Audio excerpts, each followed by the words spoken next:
สบายดีปีใหม่ปีเก่าเลยลวงพ้นปีใหม่มุ่นมา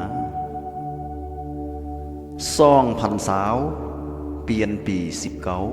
19ให้สาวลาวพี่น้องยิ่งสายน้อยใหญ่ตั้งแต่เนื้อลองไตสุขล้นลื่นลั่งแท้เนอให้สมหวังมวลแมงปีใหม่ซ่องพันสาวอายุยืนยาวหยงสัวดินดอมฟ้าปรารถนาสิ่งใดนั้นให้สมใจมโนนึก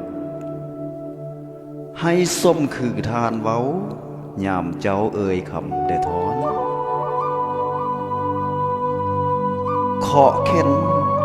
ไล่ลองน้ำกายพานกับปีเข้าข้องเงินทองมีกลัวปีที่แล้วขอให้เงินคำแก้วไล่มาล้นหลังโอ๋น้อ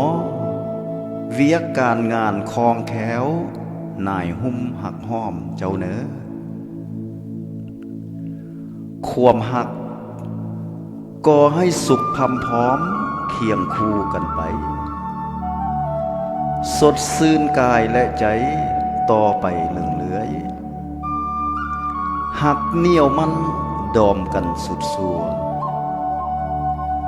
โอ๋น้อผัวเมียผิดจงใดอภัยให้แก่กันแท้เนอ